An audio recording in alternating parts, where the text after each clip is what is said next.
Hello there, Mr. Rule. Good afternoon. Good afternoon, good evening, good morning. It's all the same when you do this job. Yeah, How are you doing today, sir? I'm just tolerable. Tolerable. Okay. All right. All right. Well, not. Yeah. You don't want to be. I guess intolerable. No. All right. So yeah. Let's. Before we get rolling here, I'll grab my pen. Is there anything you wanted to cover in particular? No, you were you were posting charts that showed just possibly a wave three in a larger degree of the indexes. Is that right? Yes. Is that what Yes. you looked at those right? Okay. Yeah, I So, can I can talk through that because I'm going to focus on like just short term stuff today because we did long term last week, but until this this uptrend resolves here, I don't it's just one of those things where we want to try to pinpoint where it might pivot, like then we can worry about what the next step is, but really the big question is like all the signs are pointing towards here, and before I go into that I guess I'll share here. So to kind of set this up, because I want to make sure get the right context. All right, so should be seeing my screen. All right. Yeah, okay. So this is what we had last week. And last week, sorry, go ahead. let me ask you a question. I have been thinking a long time that we might be in a wave three with a correction coming up. Is this wave three from a standard extension standpoint close to finishing, or you It think should it's be. a place to go? So that's a really good question. So when it comes to wave threes, let me measure this out for you. Let me actually do it on the S&P. So when we're talking about wave threes can be kind of weird. Where the first typical level you want to look for is 1.618. So if we're going to draw this, and I guess to kind of set it up here before we dive into it, really what we're trying to do short term is just try to figure out, I guess, where like a pivot's going to come. And I'm not sure if it's going to be like a wave four kind of thing. And I want to try to be specific here on the call because I know some people that aren't like wave theory people, they can get a little tripped up with this stuff. So typically, we've been seeing a lot of corrective waves. So to kind of take a step back, just kind of looking at the chart here, when you see like a fully mature kind of wave three, actually let me do like a 4 hour here. I'm actually just redid the counts today. Talking to a friend of mine and trying to just collaborate a bit. So there's a couple different things here where I can see like smaller patterns on the smaller different time scales that are really I guess like we have two very rare kind of wave patterns at this particular time. So typically when you see these things, like you can draw all sorts of patterns. You could draw megaphones and things like that. But expanding pattern, expanding patterns aren't necessarily bullish, but the last leg typically is, as you can see. But when it comes to wave threes, you always want to look at the 1.618 extension level of whatever the measurement is for the wave 1 and 2. So if we look at this, and by the way, if you're interested in I have a whole bunch of like Elliott wave references. Like I have a free book from Robert Ballin. I have a couple of different pieces of info I put together over time. But so anyways, if you guys are watching this and just send me a DM or something or mention it in discussion, then I'll be happy to post. Okay, so wave threes. So you see on the bigger scale here, you see how it's kind of like butts up against this 2.618. So typically, a wave three with equities will always extend. So you'll always typically see. Typically, what I look for is not necessarily stopping at the 1.618. I look for it stopping at like if it's not that strong of a trend, I usually look at and see if it stops at the 1.786. So that would be the 63.35 level. I said, like typically on occasion here, if you see it, I would say it's probably like 70% of the time now, where if you see it exceed this level, then it will more than likely extend up to this 2.618 level. This 2.7718, I've been kind of testing this level. This is still like a harmonic kind of pattern when it comes to, or not pattern, sorry, it's kind of like a harmonic level in relationship to like Fibonacci levels. But it's kind of like a relation to sorry, one second. Sorry, I don't think I actually have that on that chart. Sorry, one second. The 0.886, which I mentioned a lot. I'll come back to that. I don't want to get off track. But when you're looking at this wave 3, typically what I see is usually if it extends past it, it's more than likely it's going to extend and it's going to hit this 2.618. Now I would say that's probably like the second most common level. Then the third most common level is the one up top. I think it's like 3.618. I mean that's pretty high, for a wave 3, and typically you don't really see that. But you do see it like on smaller time scales. So I'd say like if you're looking at like a 5-minute chart or something like that, and you see like a really like a big trend day, that's typically when you do see these larger extensions. But when you're looking at like a 4-hour, like a daily kind of time frame, typically you don't really see much past like a 2.618 or 2.718 kind of level. And if you kind of look here, you can really see that it's very even if it just went up slightly above. I mean, it didn't last long. So typically, your algorithms and stuff that trade these markets, you can kind of see, as soon as it hit this 2.618 level, it started to sell. And this is what you can clearly see that this is like a wave 4. It's actually kind of a weird pattern. You can still see an ABC here, but this is actually it's like it's a flat, but it's kind of like a truncated one, just a little bit.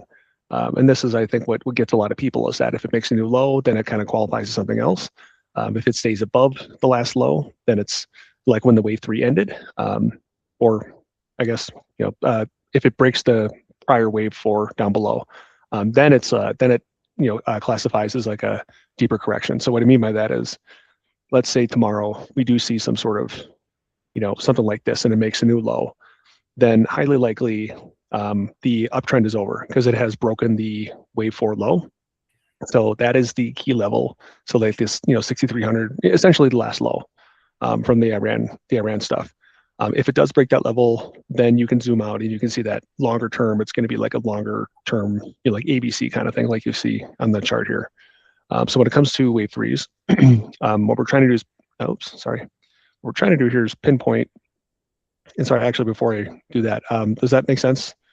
Yeah. At least okay, because it's like the high scale. That's where you want to try to identify it first, because if you can't, if you don't know where you're at in a longer term environment, like it's kind of pointless trying to figure out where the short term trend is going to end. And that's why I spent some time on it last week, even though I don't think I touched on the wave 3 extension stuff. But I guess long story short here is longer term. This really does look like a fifth wave, and also on low volume overall, you can see the volume just cratering. This is something that is hallmark for a wave 5, and I think we talked about that last week too, where volume just declines significantly, but it's still just zero resistance. You can see when we have these these breaks above here for these RSIs, typically they don't really last long up there, so you might get a pullback. But so I kind of think like where we're at right now is when I zoom in, let me get some of these lines out of here. So when we zoom in, I think that since it's gone beyond this, 1.786, that only happened really like a couple days ago. But I mean, you can kind of see it's losing momentum. You've got this sequential kind of weekly sell identifier here. Doesn't mean it's not done. It just means that it could potentially slow down. So what I like to do is if it sticks out, like if it kind of sticks out like a sore thumb, I like to try to draw the waves first. So you could potentially see, sorry, wait 1 second. Yeah, so if you did, so this would be like a kind of like a sub wave thing here. That's where I kind of expect there to be something like this, where that could be like a, let me make this a micro. Live charting is great. It's just like live spreadsheeting in front of your boss. I don't have a boss. Oh, she sits right there. So you could see something like this where you get, kind of like a full, like a everybody gets fooled by this kind of move where, you're waiting for to kind of zoom in here, like assuming that this part here is the wave three, as we've kind of measured, right? So if this is the wave three, you can kind of see there is a small structure there that looks like a 5-wave pattern as well, which you can see a lot of those. But if we do see some sort of pullback here, and then the dip gets bought, and then it keeps going up here, highly likely that's probably the last little sprint up when it comes to this sort of like wave three kind of thing. I do think that this is like the last kind of sprint up here. I think that markets have been just going nuts and completely ignoring all the macroeconomic risks. Like I think we're making jokes about Ziploc bags today, being $10 a piece because the oil. But I mean, just if you just thinking about it here, it doesn't really matter. It kind of matters like what the human emotion does. So that's a lot of that's what's driving these run-ups. So part of it is short covering. Market managers that got totally beat up being short, getting flipped here. So I feel like that's kind of where you see a lot of that short covering there. But then you see the consolidation, reaccumulation, and another kind of wave three here. So this is usually the most powerful part, and I think we just passed it. So now I think what you'll see is a little bit more consolidation, and I'd say probably 7250 is probably my guess for where this stops and where we see a probably like a deeper sort of consolidation. But to be fair, I don't want to discount any sort of like black swan or random kind of event, just because looking at this pattern now, it does look like a consolidation. I can also make like a diamond, kind of looks like a head and shoulders. Pick your poison. And also with the low volume, if the bulls don't keep jamming it up here day after day, then they lose momentum quickly and sellers step in, and then it evaporates, or at least the momentum does. So in this particular case, what we could say, if we wanted to count it a little bit differently. So I want to be careful not to just keep dragging it all the way up and to the right, just because that's not specifically my favorite. It is possible. And I'll explain why. So this next scenario here is actually this is a irregular sort of pattern here. So taking a step back here, like this could still be the same wave 4, and then we might not be done with the wave 4. So what I mean by that is, let me see if I can, 1 second, let me see if I can pull up a diagram of this. Regular flats. I feel like I'm unprepared. No. Here we go. All right, here we go. Let me just drop it on the chart for you, because I really do think that this is a plausible scenario, and I think everybody's just thinking B wave or wave 5. I don't really know if it's here yet. I just think it's a little too premature to make calls like that. I mean, we can excuse me. So to kind of talk this through, let me hide this, or at least get this out of the way and talk it through. So that is the so I guess what we just wrapped up here, that's like the uber bullish scenario where like the wave 3 could terminate at like the 7250 level. I think it's reasonable, but there's still a lot of like negative gamma that's been stacking up higher and higher. So I think that even though it's climbing the wall of worry, you can still see that we're starting to see some sells pick up like yesterday. And I still think that you're going to get a little bit more consolidation. So what I'm thinking is happening here is this is an alternate scenario where it's still bullish, but more bearish long term, which actually will take into account, which will take into account like some of the Iran stuff and some of the potential, some of the potential issues with that. And I'll just kind of draw a box around this. I feel like that helps people when you're looking at corrections or corrective waves. So assuming here that this last top was pretty much it. So we could just say the last wave 5 wrapped up here, and you got kind of like an ending pattern, and then let's say this wave 4 just started. So what we look for here is really this ABC up, and I think this is probably more likely what we're going to see, and this is probably where we'll get a lot of crap from people, but I don't care, I'm rolling with it.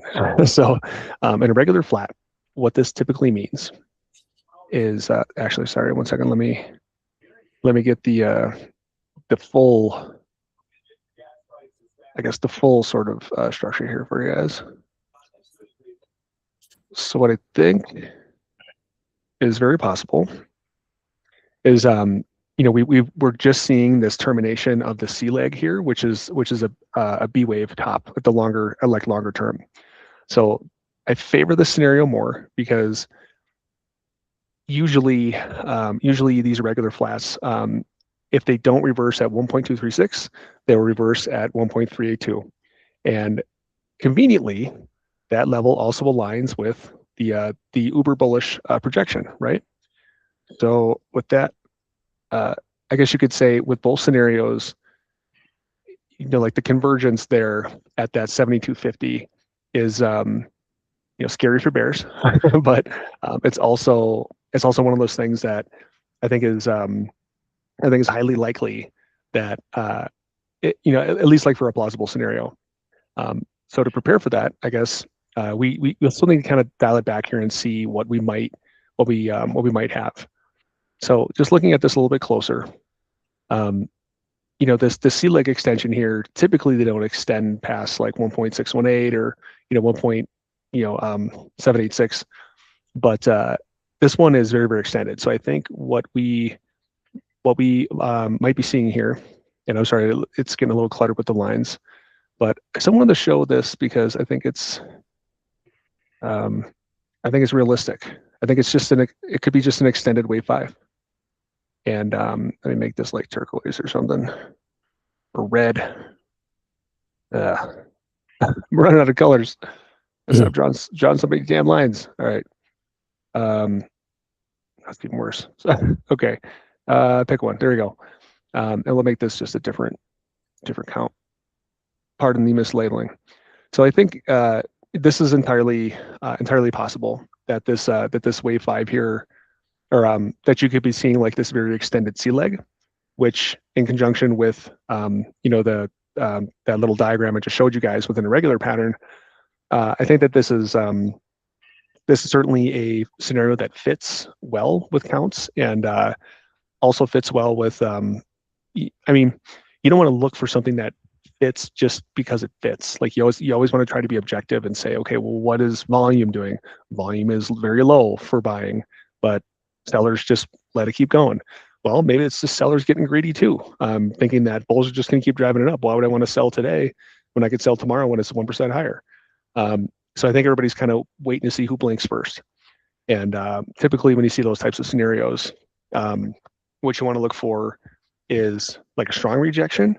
But if you don't get the strong rejection, then you might want to look for something which I think we've seen yesterday, which, no, that's proper grammar, but whatever, roll with it. I'm a math guy. So if you kind of think about this, let me just jot this quick and see if this works out. Talking about that doesn't work there. So I still think that this is probably like some sort of like wave 3 of 5 or something. With the gap down, it's a little bit difficult to tell. And again, this stuff is subjective, but when we do look at like what's happening with some of these tops, if you don't see a strong rejection where it just, they call it a pin bar, where you go up and then you go right back down. That's more indicative of like a short squeeze, or like let's say like a GameStop or something where it's just a meme stock. Or Avis, right? That was down 30% today, you know, but it was also up like 1,000,000% yesterday. So, you know, gain, you know, money easily made is easily lost. So from a tracking standpoint, we can kind of see here that we've got this like we haven't quite hit the top yet of the measurement, which is that 71,500. I think that's by design. Typically, you always see this stop, or like you'll see patterns like this stop maybe a couple points um, right before like major fib levels, because typically there's like big iceberg orders there where you know you have sellers that's you know stack up on the top, you know, and you know bigger traders can see this. So if they want to you know continue to drive the market higher, they're going to have to do essentially like a cost benefit analysis, right? Where it's like if you've taken profits on half of the shares you bought at the bottom, and it's going to cost you $2 billion to break through, you know, to break through a ceiling here, like at 150, then you better make sure it's worth it. So sometimes it's just running out of steam, and you know, as much as you, know, you might like, you know, I've been reading in chats and stuff like that. People are, you know, incredulous. They're like, "How does the market keep going up?" When you know, it's like, guys, it's not about the news cycle right now. It's about momentum. It's about bigger dollars at play. It's not necessarily about the news. The news is being used as a tool. You know, the actual real money that's being made is by the longer term plans, by the longer term swing trades, by all the accumulation that happened, you know, a couple weeks ago. That this is the payoff part of it for the bulls. You know, they buy all the way down, and then they try to spike it to get out of their positions and take profits and get richer. You know, I guess that's just how you do it. So you so I guess you know the long term logic here is like once you see it stop a couple points below a major kind of that that wave 3 extension I was showing you before, that just kind of hit it or is very very close, that aligns. Same thing with the 72 the 7250 level. But what I think you might see if this scenario plays out is because we've got this kind of cell cluster here, and we didn't have the pin bar, which I mentioned a couple minutes ago. If we didn't have the pin bar, you want to look for higher volume concentrations where you see some sort of like, all right, guys, you like pause it, and the volume typically picks up, which we've seen. And the next day, the you know the bulls, or you know overnight last night, I knew they were going to let them buy it up. It's just you know once you're topping and consolidating, you're not gonna stop the bulls from buying it back up after you're sold it down. That's just normal. That's just normal distribution, or at least like you know selling, taking a position, building a position. That's kind of what I think we're seeing up here. So if we do hit this 7150, and we see some high volume for sells, and you see a strong rejection there, I think that it's highly likely that we will see a 5-wave structure with this sort of irregular flat. Now I want to show you guys something.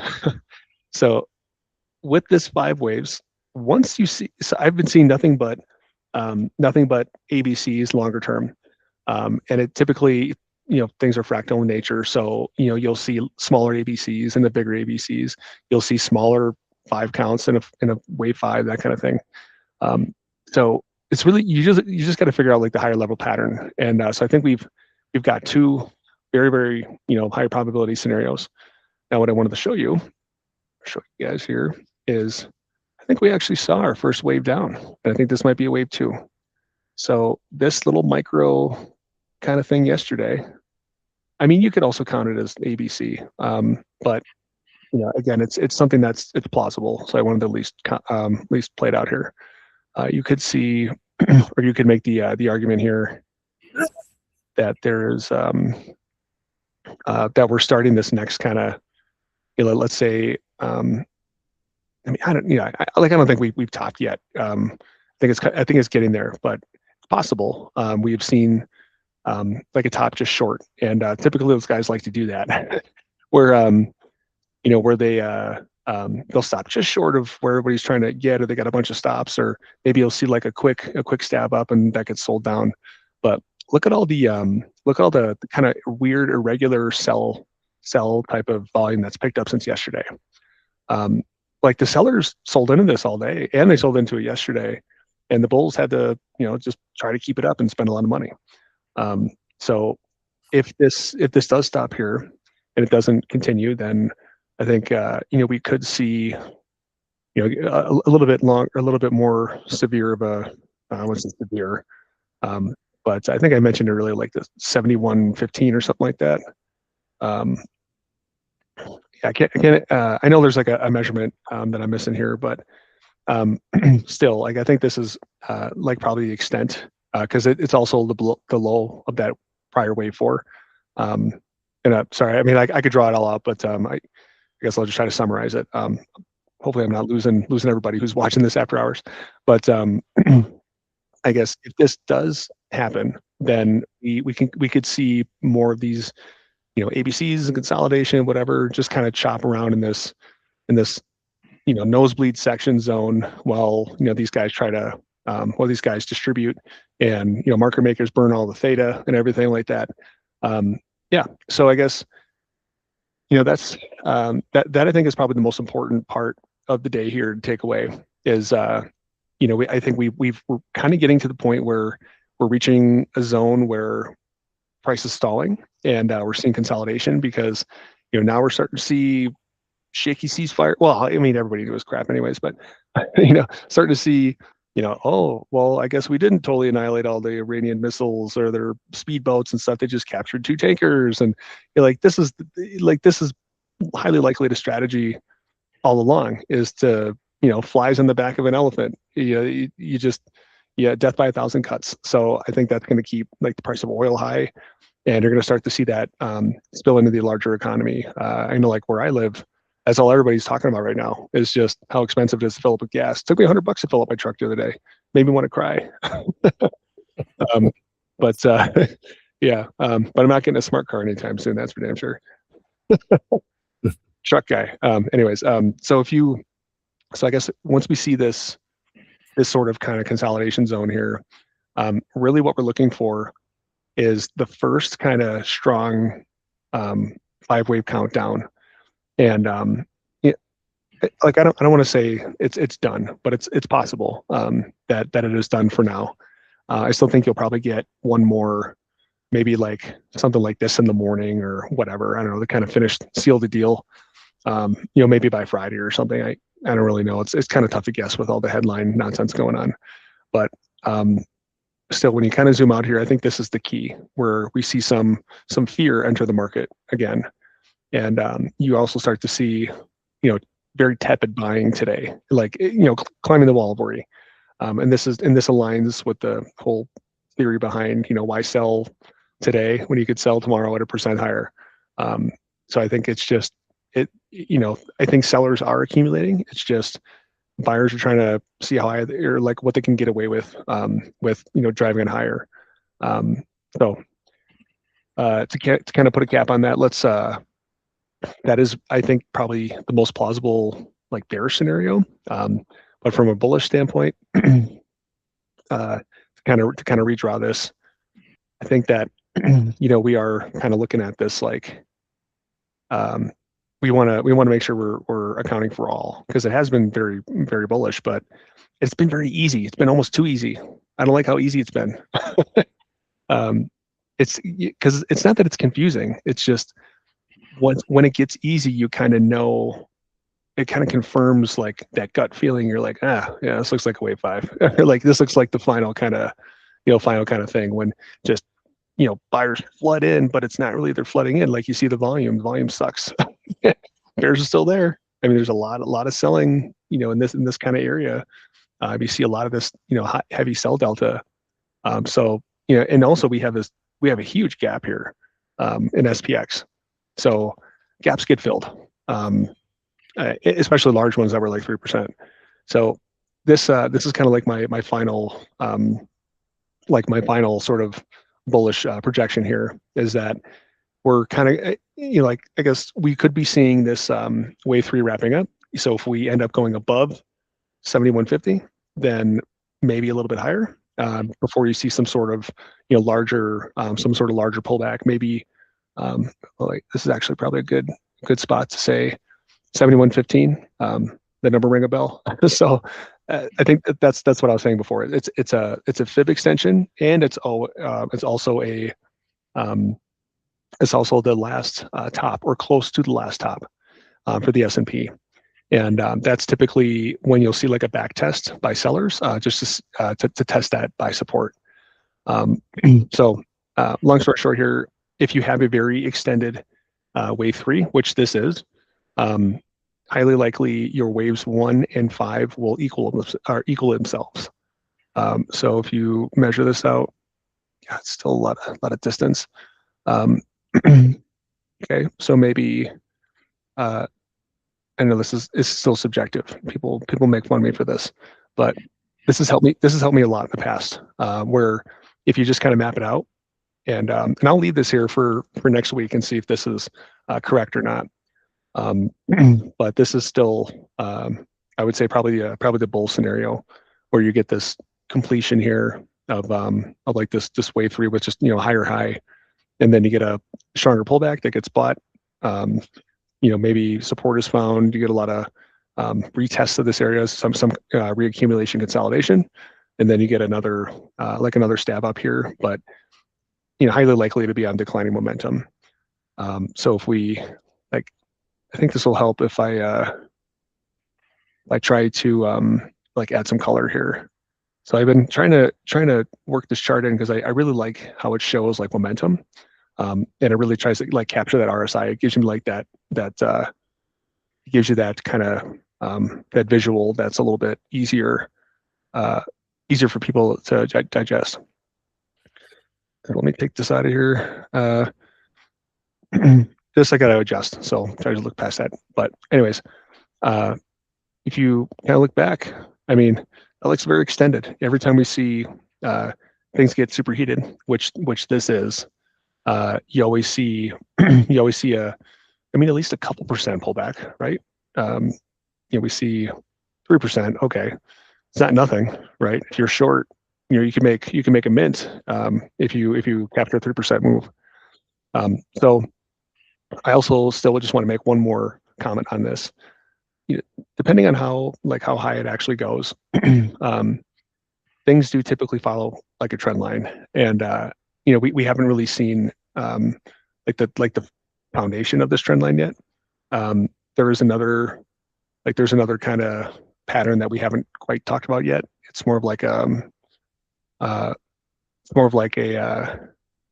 something like this, where you could see a false breakout.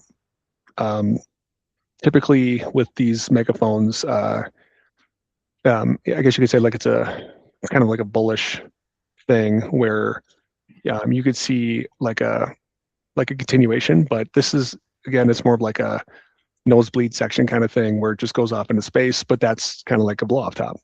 But normally what you see is this, it's like a false breakout.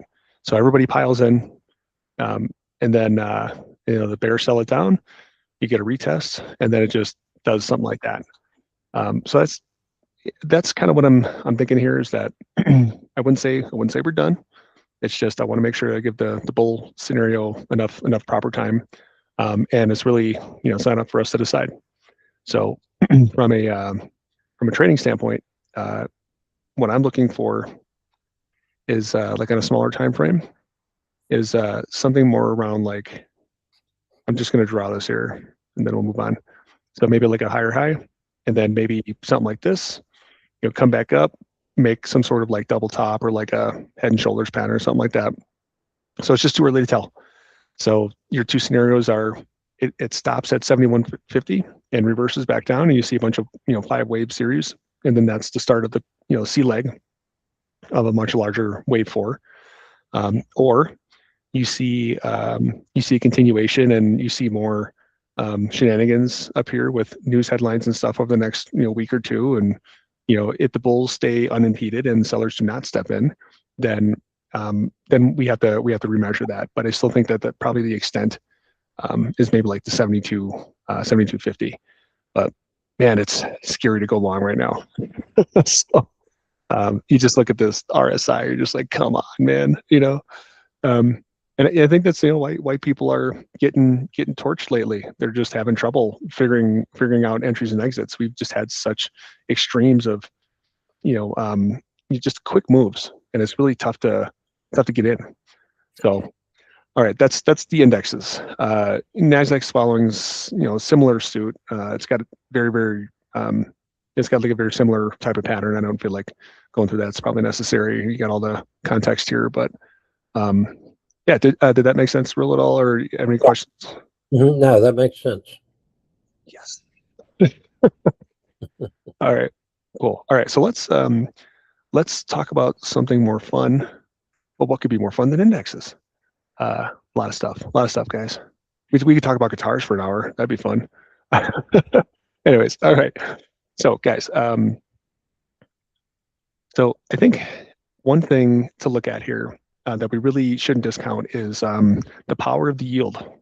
I still think we might have another little test of this, but this does look like accumulation, and well, okay, shouldn't say it like that. Rates are directly derived from bonds, so there's likely some distribution or whatever, the opposite of what's happening with yields. So the yields here, I think they're making like a B wave kind of low. They've got some moving average support, which typically means that bonds have the opposite. They are running into resistance at the moving averages. And what I think you're going to see here is if oil continues. So look, the bond guys are the best in the business. There's no doubt about that. It goes bond traders best, options traders second, equity traders third. And the bond market is 10x, right? So every tick move is like, and we're talking about the 10,000th of a tick.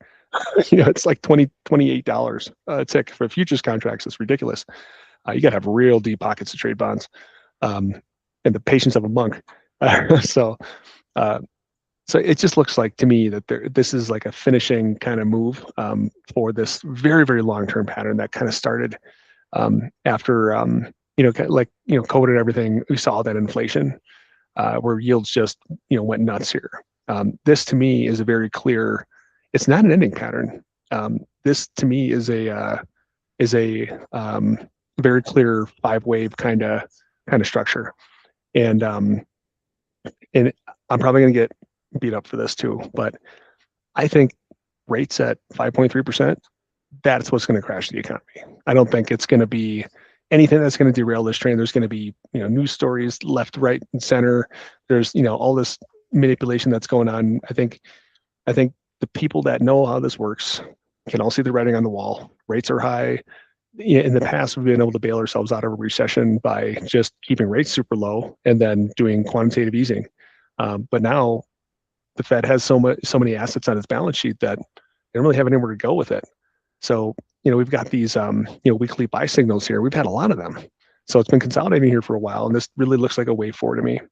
So I think what we will see is, let's say, maybe by summer, I don't know, probably fall. That's probably when you see a bigger drop, like a bigger drop in equities. So kind of in line with that larger wave 4 theory we were just talking through, where kind of crests, and then you have let's say a 20% correction, then you have a really fast buy up like we just had. That makes a new high. Maybe it's that 7250 level we're talking about, maybe higher. Who knows? But from my perspective, you got to look at all the pieces of the puzzle here, and I think that with yields looking like they're going to break out here soon, then you want to try to figure out longer term, what's the deal. So what you could do is, if you're trying to time this from a long term sort of perspective, highly likely, I just think we're just going to have. I think it's we're going to have to be like the 70s again. We're just going to have really high inflation. We've already seen it, and people are struggling to keep up with it. And it's if you don't have a correction in prices like automobiles, housing, all these people are going to be left behind, and it's going to be really tough to keep unemployment levels down, especially also too with AI, because before you could always go back to college and get a degree and then get a job, but now I just Google just launched this new thing that pretty much automates half of my job. So great. I don't know what the hell I'm going to do for work, clean bathrooms or something. Anyways, so I jest, but it's real. It's a real thing. Like, people are having the same conversations at dinner. People just got laid off from Oracle, or Amazon. All these white collar workers that have all these years of skills that they're that now ChatGPT can repeat almost instantly.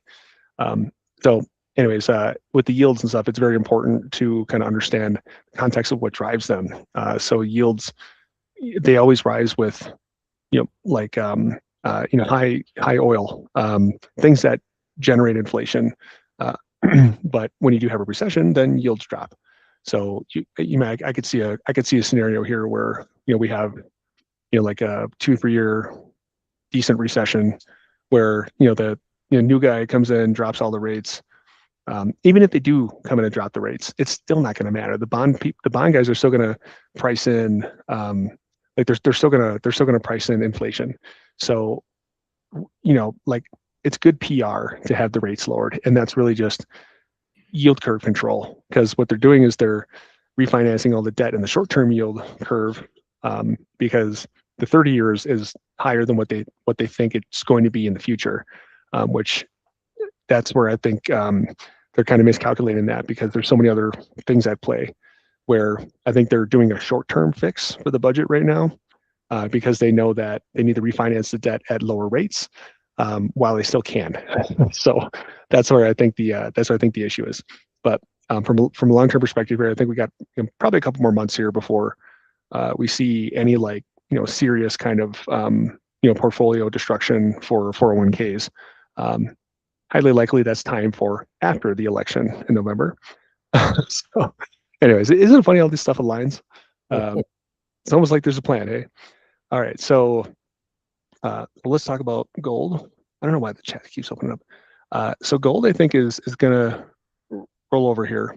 I can already kind of see there's like a probably shoulder here, head, probably maybe another shoulder, or if that doesn't happen, we could probably see maybe one more sprint up here, and this would align with a like if we go back and look at the equities chart, that would align with something like this. Sorry, not that.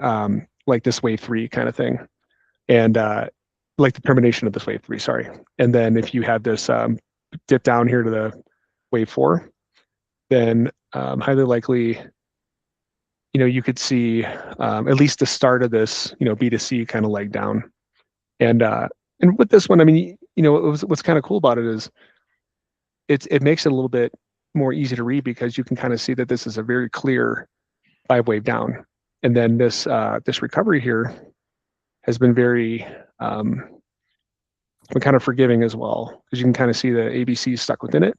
So what I'm looking for is the kind of correction is it's called like a double zigzag. I guess who cares what it's called? I guess what we're looking for is kind of like what we can expect next. And I think that when you do see one of these zigzag type of corrections, it usually aligns with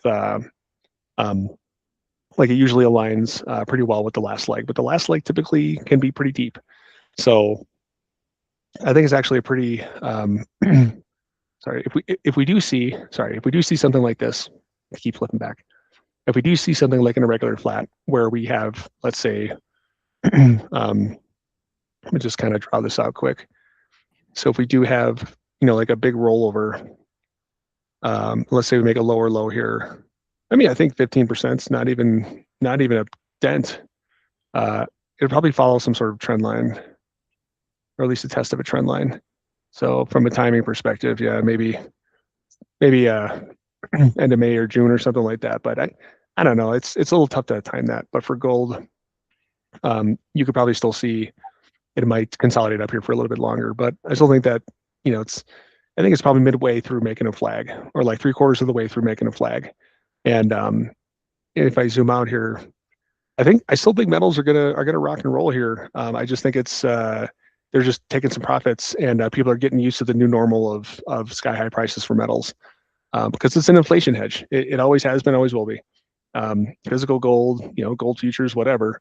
So this kind of looks like a longer term wave 4 to me. So you could probably say it like this. So you have like a flag like that, and then you could probably hit 6,000, something like that. I think that's reasonable from a longer term sort of view. With silver, kind of, I don't know, stupid chat keeps opening up, but silver kind of looks like the same. I guess the pattern is a little bit different. It's sort of like a descending kind of wedge thing, but it's still a bullish kind of pattern once it completes.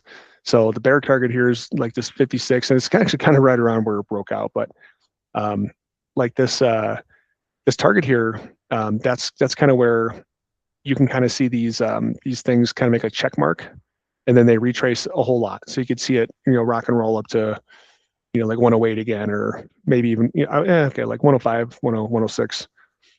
So anyways, to be determined, but the silver chart's looking a little bit different than gold. It still kind of looks like a 5-wave kind of thing up here, but I'm not really seeing that with this pattern. It's a little bit more clear with gold, but it's still kind of, yeah, as I say, it's a little more clear with gold, and it looks like a laser chart. Sorry, guys, that's such a dork. All right, so let's talk about oil here. Guys, this is a public service announcement. If charts are hard to read, please say something. Sometimes there's so many charts I look at throughout the day, I forget to make updates or like clean up crap as I was talking it through with people. Because believe it or not, I do talk with people during the day. I don't just talk to myself and just type on my keyboard all day. All right, so for oil, what I think we're looking at here is like a wave 4. So, it's got this real long tail where we've had all that consolidation for the longest time. Let me do like a 2, maybe even a day. Yeah, no, it's going to be a little skewed because of the contract rules. Let's not do that. It'd be more confusing. Okay, so let's just work with what we got. So we know this conflict is not going to wrap up tomorrow. There's going to be extensions. There's going to be saber rattling. There's going to be this, that, and the other thing. But the true result, I think that's going to come from this is oil is just going to be higher for longer. Just like inflation was supposed to be transitory, and this war was only supposed to last 2 weeks or whatever. That's exactly what Russia said. And they're still there in Ukraine several years later. I'm not saying, we'll be in Iran for forever, but I think that it'll still be a problem. Like once you go in and you destabilize something, it takes years for it to restabilize. Even if you're trying to do regime change, it doesn't happen quickly. It never does. So, always think about what happens long term versus short term. Short term, Trump is doing the, look over here, but not over here. He's controlling the news cycle, but it's by design. If you read the book, The Art of the Deal, it's all in there, guys. It's like chapter 5. Let's just go pick it up and read it. Give you a lot of good insight as to why he pushes a lot with these deals, because his premise of that is you push until there's no more ground given. So you essentially bully your way into a better deal, and that's what's made him a successful negotiator for since he started out with all these things. So my opinion on the matter is you're going to start to see oil probably not skyrocket unless you have like major problems, like you see 20 oil takers got mined last night, then yeah, you probably see oil shoot up a lot. But this is something that I think is going to be ever present. You're going to see this sort of behavior here where typically you see 5 of these waves here, and I've kind of mapped it out here for you. In this last leg that we're on, this is where I think we're going to see a breakout from the second peak, and we're going to see an extension a little bit higher. I bet you if oil does actually end up getting to, let me just measure this out. If oil does end up getting $140 a barrel again, heads are going to roll. That's let me, yeah, okay, 130. I'm gonna go with 130. Final answer, Alex. So 129, sure, 130. So I think we'll probably see something like this. But with commodities such as oil, gold, silver, wave 5s always extend. So just be careful with that. I went pretty large long here with oil. I actually think that's the position I have the least amount of concern about. With the equity positions, it's kind of a crapshoot. It's becoming a lot more. The indexes are becoming a lot more manipulated than normal, which is not very easy to trade. So, dialing back on that and like focusing on like single stocks or like beat up single stocks, like I think that's a lot more successful strategy. Or like going like long energy kind of thing, because I think like the cycle's just changed. We've had cheap energy for the last couple of years and it's been driving growth, but now it's kind of beyond our control. But it's still Vero making, so got to pay the piper. Anyways, that's what I think it's going to happen with oil. Gas is similar, but it's just really taking forever to get there. The contract rolls make it very difficult to pinpoint. But I still think here that you've got a lot of low volume, and when you have this kind of convergence of low volume and price, then typically you have an explosion of volatility. So I don't know what the trigger is going to be. It's April; it's not really prime time gas season. But if you do have some more problems with oil, you could probably see some. Advancement here with gas. So let's look at the craziest one of them all, stocks. So this is very clearly a blob top, and I think this is what is driving a lot of the here. This counts of garbage. Well, no, not garbage. This is correct. No, it's not. Sorry. Okay, that complicates things. I'll have to look at it here. I think this is probably more correct versus more extended. Anyways, I'm talking to myself. But what we're looking at here with stocks, I think is this is textbook blow up top. You have gaps up for no reason at all. You have very long tails, shooting stars, that kind of thing. Your RSI is off the charts. So this one I think is going to be a very epic short when it does collapse, but that is not this day. So stay clear of SOSX for the foreseeable future until you actually get some sort of top. You should see something show up tomorrow. I can't remember the ticker, but they had, there was like 8% down or something like that. Plus also, with some of these other stocks in there, you'll probably have some sort of slowdown soon. But yeah, I'm going to add a lot more stocks, that's for sure, to cost average. But if you look at the meteoric rise here, it's just gone parabolic, and there's no real reason for it. A lot of SaaS companies and stuff are getting whooped, and it's really a lot of the focus is on like chip makers.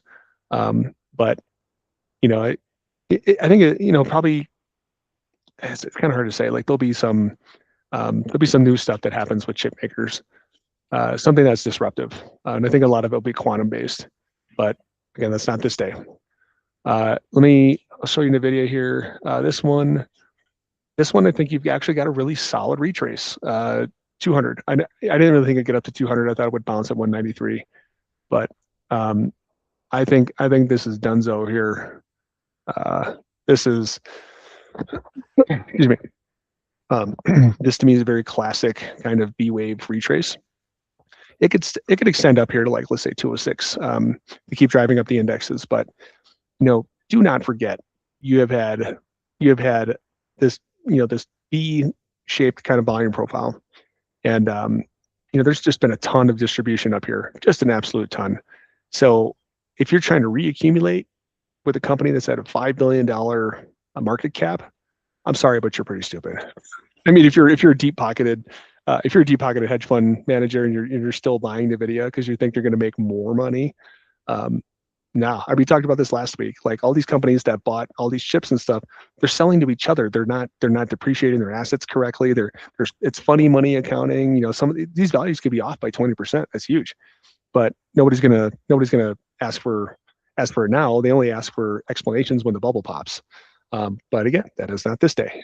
So when it comes to Nvidia, I think that all the companies that spent all this, all these billions and billions of dollars on infrastructure have all gotten beat up from their CapEx expenditures with their last earnings calls. And now we're going to have some more like next week and stuff.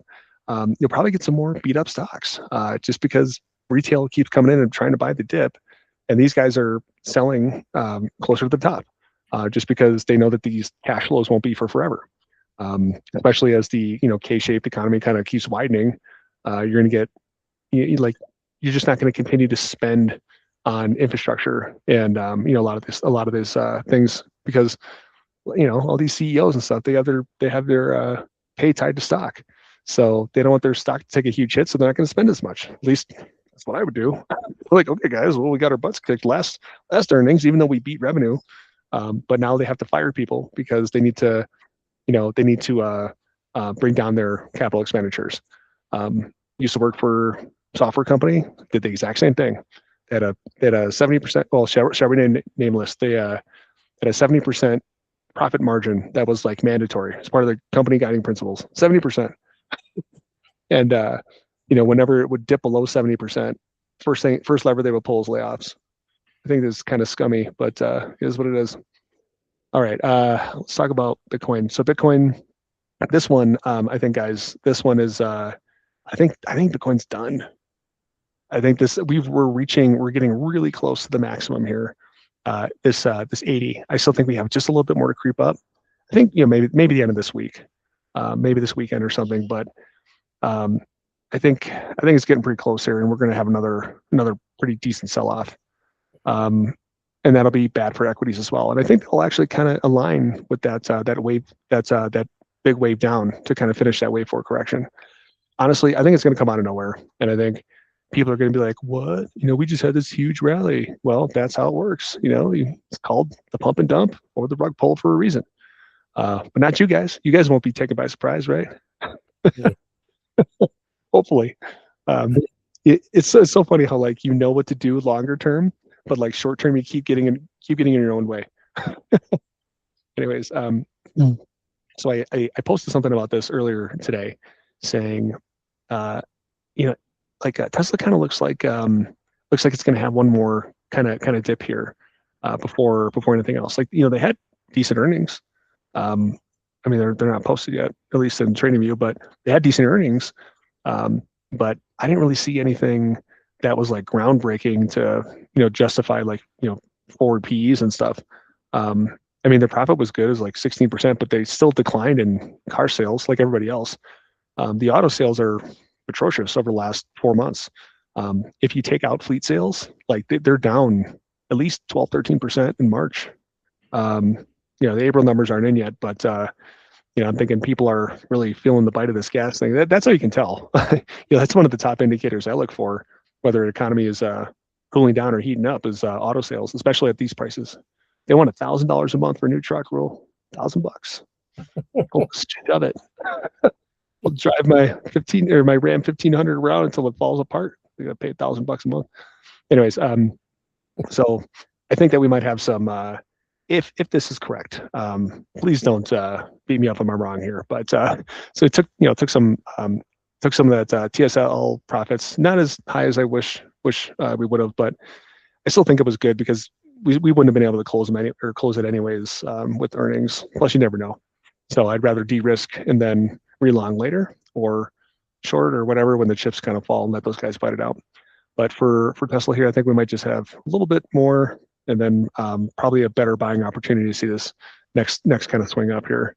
I think that's kind of like in between earnings. You kind of see these bigger moves happen in between these periods of earnings, where either big move or whatever, but you still kind of see overall selling or overall buying. Last one here, MSTR. This one, I think I'm going to bail on these longs, probably sooner versus later. I'm going to take a loss, but I still think that this is going to really dump here with crypto.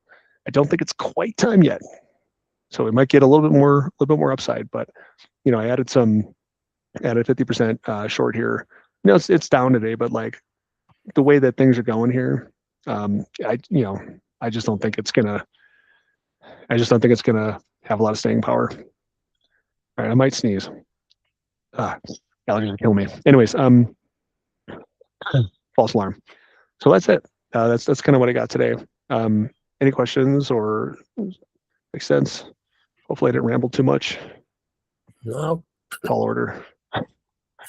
All right. Okay, cool. Well, I guess, if you have any questions, whatever, post them in discussion, send me a DM or whatever. Thanks for joining. I'm happy to chat with anybody that has any follow-ups. I guess for now,